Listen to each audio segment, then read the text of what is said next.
네, 오늘 우리가 함께 나눌 말씀은 레위기 3장의 말씀입니다. 3월 3일 매일 성경 본문인데요. 레위기 3장 전체의 말씀입니다. 1절부터 17절까지입니다.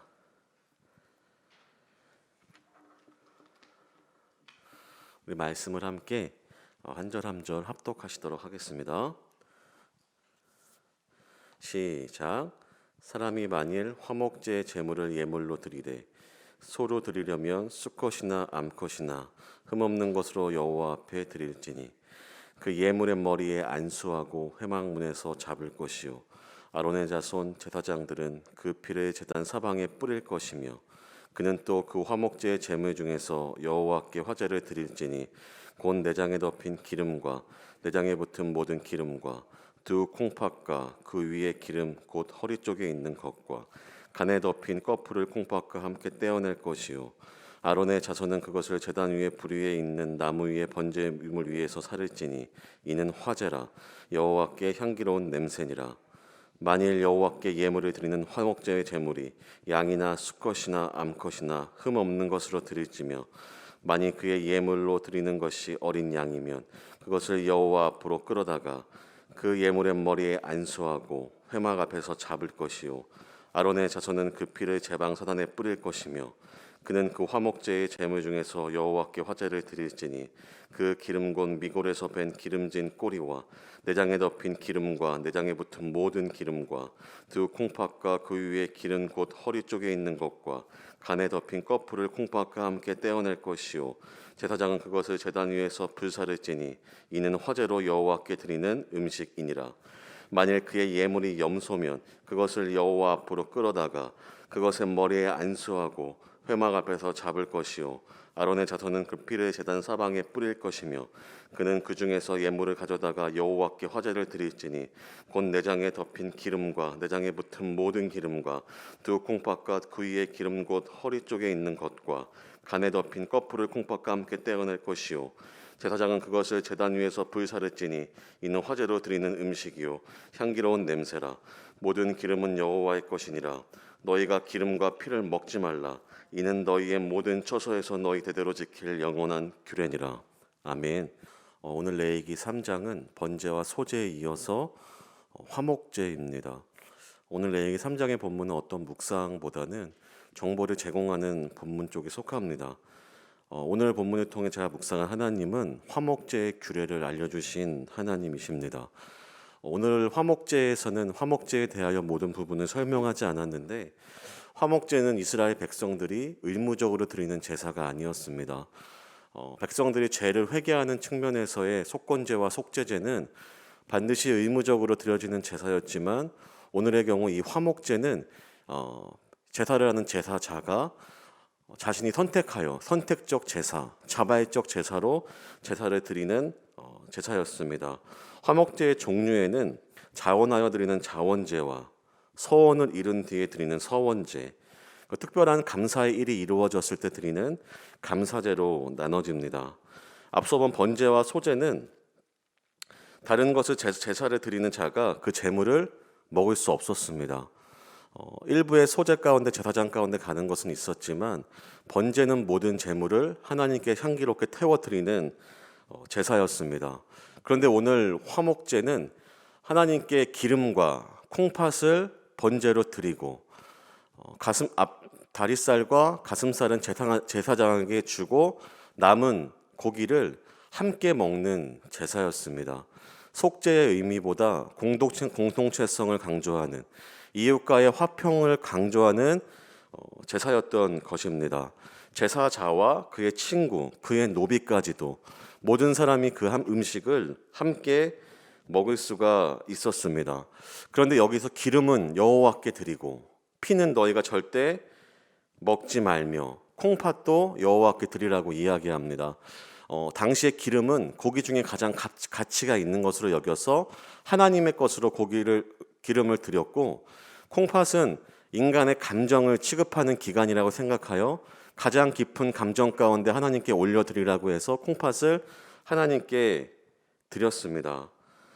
그 음식을 태워서 드리는 것으로 이 제사는 끝나는 게 아니라 음식을 하나님께 드릴 것을 태우고 그 음식을 모두 다 먹었을 때 이 화목 제사는 끝이 나는 것이라고 성경은 우리에게 이야기하고 있습니다. 그렇다면 이 화목제가 지금 우리에게 주는 의미가 있다면 화목제는 신약의 제사 중에서 신약의 예배 중에서 우리가 잘 알고 있는 최후의 만찬이 있죠. 주의 만찬. 최후의 만찬과 그 모형이 같다고 많은 학자들과 목회자들이 주장합니다. 예수의 피와 살 그리고 희생과 함께 떡과 포도주를 마시는 것처럼 하나님이 우리를 화평케 하신 것, 하나님과 우리와 관계의 구원의 기쁨을 함께 나누게 하신 그 주의 만찬과 이 화목제는 동일한 모습으로 동일한 성격을 가지고 있다라고 이야기합니다. 구약 시대에는 제사자가 화목제에서 하나님을 찬송하고 서원하고 간청했다면 지금 우리는 주의 만찬, 신약 시대는 주의 만찬을 통해 그리스도를 기념하며 주님께 기도하며 찬송하는 기회로 삼았다는 것입니다. 그렇다면 이 의미를 되새겨 본다면 이 화목제는 지금 우리가 예수 그리스도의 희생과 성도의 나눔이 동반된 곳에서 여전히 하나님께서는 이 화목제를 받고 계시다는 것입니다. 그렇다면 이렇게 중요한 이 화목 제사가 왜 선택적인 제사로 드려졌을까요? 라는 의문이 스스로에게 들리게 되더라고요. 자발적인 제사는 죄를 해결하는 의무적인 제사가 아니라 자발적으로 하나님 앞에 드리는 것은 기쁨이 없이는 드릴 수 없기 때문이 아닐까라는 생각을 하게 되었습니다. 구약 시대 이 율법과 같은 레위기의 하나하나의 예배를 어떻게 드려야 되는지 설명하는 이 제사의 규례 가운데에 자발적인 제사가 있다는 것, 선택적인 제사가 있다는 것 자체가 너무나 놀라운 사실이었고 그 자발적으로 콩팥을 드린다는 것, 인간의 감정을 가장 깊은 감정을 이해하고 있다고 생각하는 그 콩팥을 드린다는 의미를 볼 때면 구약 시대에도 하나님께서는 기쁨에 관하여서는 그 구원의 기쁨에 관하여서는 그 제사를 드리는 제사자가 자신이 선택적으로 언제든지 마음의 기쁨에 관하여서는 그것을 선택하여 드릴 수 있는 제사가 존재했다는 것입니다. 그렇다면 오늘 우리에게 화목제를 드리기 위해서 우리가 화목제를 드리기 위해서는 저는 이런 적용을 해보았습니다. 하나님이 주신 구원에 대한 기쁨과 감사로 오늘을 살아가야 할 것입니다.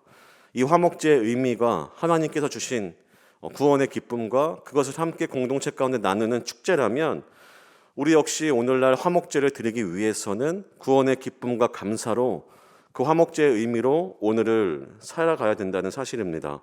자발적이고 선택적인 제사는 이 화목제는 마음이 없이는 결코 드릴 수 없기 때문입니다. 두 번째는 하나님이 우리가 자발적이고 선택적으로 때로는 우리의 것을 드린다고 말할 수 있지만 이 화목제에도 엄연히 하나님의 것과 제사장의 것은 구별된다는 것은 기억해야 합니다. 하나님이 원하시는 방법으로 우리는 화목제를 드려야 합니다. 나머지 음식을 먹는데요. 우리가 드린 제물의 그 음식이 하나님께서 드리고 하나님께서 우리에게 남겨준 제물이라는 사실을 기억해야 합니다. 내가 드린다고 해서 나의 방법대로 드리는 것이 아니라 내가 드린다고 해도 그것은 하나님이 나에게 남겨주신 것임을 분명히 우리는 기억해야 될 것입니다. 목장이 개강하는 가운데에 또한 속한 가정 가운데에 하나님이 허락하시는 화목제가 일어나길 원한다면 오늘 역시 우리는 다시 한번 이 화목제의 의미대로 자원하여서 서원하여서 감사하는 마음, 주님의 구원에 대해 기뻐하는 우리의 마음이 필요할 것이며 예수 그리스도의 시샘과 섬김과 또한 성도의 나눔이 함께 있는 곳이라면 하나님께서 지금도 우리의 화목제를 받고 계시다는 것을 우리는 기억해야 할 것입니다. 여러분의 목장 가운데 함께 섬기는 가정 가운데에 하나님의 화목제가 놀랍게 일어나는 모든 목장과 성도 여러분 되기를 주님의 이름으로 소망합니다. 이 시간 함께 기도하실 때에는 이제 목장이 오픈되었습니다. 물론 또 수고하시는 교육 목장님들이 계시는데요. 지구촌 교회 모든 목장 가운데에 하나님 주님이 허락하시는 이 화목제사가 일어나게 하여 주셔서 하나님과의 화평과 구원을 감격을 회복하며 기뻐하는 우리가 되게 하시고 그리스도의 희생과 헌신으로 섬길 때에 우리가 날마다 먹고 마시며 주님을 위한 교제로 나아갈 때에 날로 날로 믿는 자의 수가 더하였던 초대 교회와 같이 오늘 우리에게도 동일한 역사로 동일한 은혜로 함께하여 주시옵소서. 우리 목장을 위하여서 교회를 위하여 함께 통성으로 기도하시겠습니다.